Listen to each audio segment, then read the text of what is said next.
నిజ నిర్ధారణకు అంతిమ నిర్ణయం డిఎన్ఏ టెస్ట్. ఉన్నది ఉన్నట్లుగా వాస్తవాలను శోధించి వివరించే మన డిఎన్ఏ టీవీ, మన రాష్ట్రం, మన ఛానల్. 107 సంవత్సరాల క్రితం విజయం సాధించినటువంటి లెనిన్ శతవర్ధంతిని ఈరోజు జరుపుకుంటున్నాము. ఆయన జీవించింది 54 సంవత్సరాలు అయినా సరే ప్రపంచానికి ఆదర్శంగా ఒక నూతన వ్యవస్థ, యువతరం యొక్క భవిష్యత్తుకి గ్యారెంటీ ఇచ్చేటువంటి ఒక వ్యవస్థ, సోషలిస్ట్ వ్యవస్థను ఆయన నిర్మించి ప్రపంచానికి స్ఫూర్తిని ఇచ్చాడు. ఆ స్ఫూర్తితోనే భారతదేశంలో కూడా మనం స్వతంత్రం కోసం పోరాడి బ్రిటిష్ వాళ్ళని వెళ్ళగొట్టుకొని ఈరోజు 75 సంవత్సరాల పోటీ స్వతంత్రాన్ని అనుభవిస్తున్నాం. కానీ గత 10 సంవత్సరాలుగా ఈ పెట్టుబడి ఇష్టానుసారం పేటరేగిపోతూ అన్ని రాష్ట్రాలను కబలిస్తా ఉన్నది.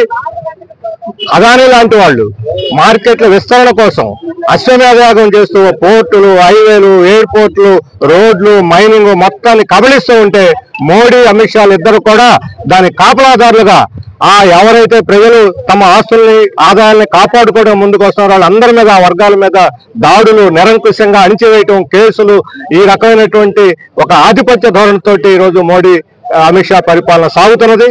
ఇలాంటి పెట్టుబడి యొక్క అప్రజాస్వామిక చర్యలకు వ్యతిరేకంగా ఈరోజు ప్రజాస్వామ్యాన్ని బలపరచుకోవడానికి, మన రాజ్యాంగాన్ని కాపాడుకొని ప్రజలందరికీ సమాన హక్కులు ఇచ్చేటువంటి, అసమానత లేనటువంటి ఒక సోషలిస్ట్ సమాజాన్ని సాధించుకోవటానికి లెనిన్ యొక్క సిద్ధాంతాలు, ఆయన బోధనలు మనకు స్ఫూర్తినిస్తాయి. యువతరం ఈ సోషలిస్ట్ భావాలతోటి ఈరోజు ముందుకు వచ్చే తప్ప క్రమంగా మన దేశంలో యువతరంలో పెట్టుబడిదారు వ్యవస్థ మీద భ్రమలు పోతున్నాయి, తొలగిపోతున్నాయి, నిరుద్యోగం పెరుగుతున్నది, అసమానతలు పెరుగుతున్నాయి. ప్రత్యామ్నాయం కోసం అన్వేషణ ఆరంభమైంది. సోషలిజం తప్ప మరో ప్రత్యామ్నాయం లేదు అనేది ఈరోజు పరిణామాలు, ప్రపంచ పరిణామాలు రుజువు చేస్తా ఉన్నాయి. అందువల్ల లెనిన్ బాటలో యువతరం ముందుకు నడవాలని విజ్ఞప్తి చేస్తూ సెలవు.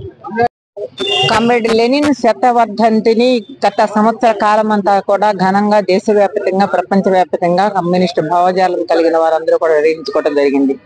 మార్క్సిస్ట్ మహోపాధ్యాయుడు, మార్క్సిజం ప్రాతిపదికగా కామ్రేడ్ లెనిన్ అక్టోబర్ రెవల్యూషన్ జయప్రదం చేయటం ద్వారా సోవియట్ రష్యాలో సోషలిజాన్ని నిర్మించడంలో ప్రధానమైనటువంటి పాత్ర పోషించిన లెనిన్ భారతదేశ వ్యాప్తమే కాకుండా ప్రపంచవ్యాప్తంగా అక్టోబర్ రెవల్యూషన్ ప్రభావంతో అనేక స్వతంత్ర పోరాటాలు, అలాగే వలసవాదానికి వ్యతిరేకంగా సాగినటువంటి పోరాటాల్లో అనేక దేశాలు విముక్తిని సాధించింది. దాంట్లో భాగంగానే భారతదేశంలో 1947లో అక్టోబర్ రెవల్యూషన్ ఆ ప్రభావంతో 1925లో భారత కమ్యూనిస్ట్ పార్టీ ఆవిర్భావము, దేశవ్యాప్తంగా కమ్యూనిస్టు భావజాలం, అటు సంస్కరణోద్యమం, అటు స్వాతంత్రోద్యమం కలిపి కమ్యూనిస్టు పార్టీలు విరోచితమైన పాత్ర పోషించినటువంటి నేపథ్యంలో మరి కామ్రేడ్ లెనిన్ యొక్క ప్రభావం భారతదేశంలో చాలా పెద్ద ఎత్తున ఉంది.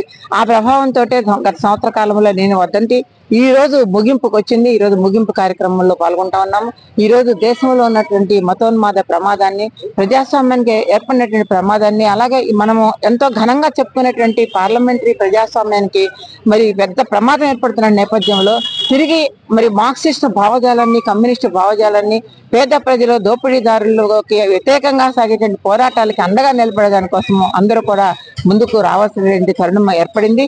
ఈ రోజున ఉన్నటువంటి మరి అటు రాజ్యాంగాన్ని పరిరక్షించుకోవాలన్నా, ఈ రకమైనటువంటి దోపిడీ శక్తుల్ని, మతవాద శక్తుల్ని నివారించాలన్నా కూడాను వామపక్ష భావజాలం పెరగాల్సిన అవసరం ఉంది. ఇది మనం చూస్తా ఉన్నాము. అమిత్ షా లాంటి వాడు హోంమంత్రి పార్లమెంట్ లో ఏ రకమైన వ్యాఖ్యానాలు చేస్తా ఉన్నాడు. మరి రాజ్యాంగ నిర్మాత అంబేద్కర్ ని ఆ రకమైనటువంటి కించపరిచే విధంగా మాట్లాడుతున్నప్పుడు మరి ఇంకా ఈ దేశాన్ని రక్షించవలసినటువంటి పాలకపక్షాలు ఆ రకంగా మాట్లాడుతున్న నేపథ్యంలో ఖచ్చితంగా భారతదేశ పౌరులే ఈ దేశాన్ని రక్షించుకోవాల్సిన బాధ్యత ఉంది. పౌరులందరూ కూడాను ప్రజాస్వామ్య భావజాలంతో ప్రజాస్వామ్య పరిరక్షణకి, రాజ్యాంగ పరిరక్షణకి నడుం బిగించేటువంటి విధంగా ఆచరణాత్మకమైన కార్యక్రమాలు భాగస్వామ్యం కావాలని చెప్పేసి లెనిన్ స్ఫూర్తిని ఈ రోజు తిరిగి మళ్ళీ ఆ రకంగా ముందుకు సాగే దానికోసం అని చెప్పని ప్రతిజ్ఞ తీసుకునేటువంటి అవకాశం ఉంది. ఆ అవకాశాన్ని ఈ రోజు మన అందరూ కూడా సద్వినియోగం చేసుకోవడం ద్వారా దేశాన్ని కాపాడాలని చెప్పేసి విజ్ఞప్తి చేస్తూ ఉన్నాం. Akkineni Vanaja, CPI central committee member.